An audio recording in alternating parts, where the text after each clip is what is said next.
So you're getting into sales and you want to learn how to quickly increase your income and smash quotas. Or maybe you've been at it a while and you just haven't seemed to be able to break through. Today you're going to learn the 5 things I really wish someone had told me before I'd gotten into sales. These are things that I really wish someone had told me nearly 10 years ago when I was first getting into sales. It would have saved me a ton of time, a ton of stress, and it would have helped me start earning into the 6 figures way faster. And make sure to stay to the end because number 5 is the one that really would have been the game changer for me. Let's get into it. Okay, item number 1, the first year, you're not going to make a lot of money. The second year, you're going to make more money than you ever have. So, your first year in sales, you're really just building the foundations. It is a entirely new set of skills, which has a learning curve, and you need to learn from your mistakes a lot. Luckily, you can learn really, really quickly in sales because all you gotta do is just keep making dials and keep getting pickups and getting more situations. So your learning curve is really quick in sales, but it still takes time. A huge part of as well in being convincing is having confidence. Now, some people do naturally have confidence day one. Most of us don't. Most of us, understandably, sound unsure, timid, right? And that is a huge thing with sales is the confidence, and that starts to just naturally come across when you've done it 1,000 times before, when you've actually answered the same questions hundreds of times, right? You're able to speak with such confidence to where the potential client just feels okay with moving forward. Um, Another thing too is especially if you start to work on a lot of referrals or reoccurring income, which I mentioned in some of my other videos, you should always be looking for when possible. That doesn't really start to bear fruit the first year. You don't really get any referrals. You're not going to get such a compounding effect on your previous sales year one, but year two, year three, and so on, that's when you really start to compound on these things. So all of a sudden you'll start to get calls from your previous clients, right? And they'll just start to re-up and rebuy, and you don't have to do anything. You really don't have to resell or even really explain things. And that starts to happen down the line. Hey guys, real quick, if you do want to learn how to optimize your sales process, smash quotas, and all other sales related stuff, please subscribe down below. Thank you. Okay, item number 2. You are probably going to suck at first. That's right. You got to embrace the learning curve. Sales is all about trial and error. And the faster you can make the mistakes, the faster you can absolutely blow up calls and just look like a total fool, the faster you're going to learn. You learn through growth and discomfort. Resilience is key in sales. And so it's all about learning fast, failing fast, and learning fast. And then the more reps you get, the faster you're going to get those skills. And then, you know, 6 months, a year later, all of a sudden the deals are going to start closing like crazy for you. Number 3, sales is not about knowing what to say, it's about being a human.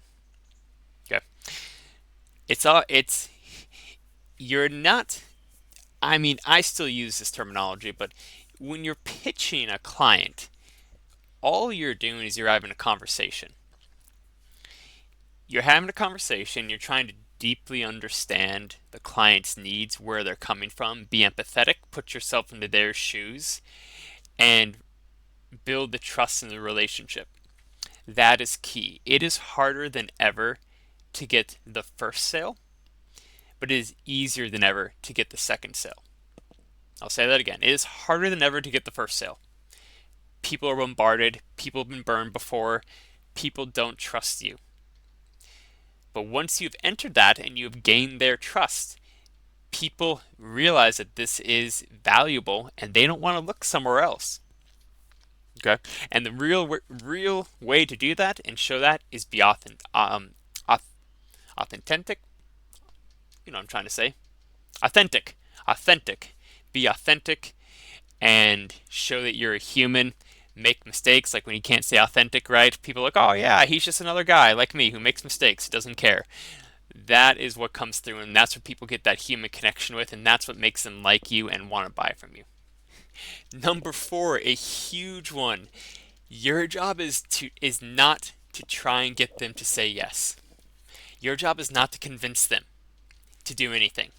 Your job as a sales agent is a problem solver. You are solving problems. They have an issue, they need a car. They don't know what car to buy. They don't know what car fits for their needs, their family, their budget, their lifestyle. They don't know because they don't look at cars all day.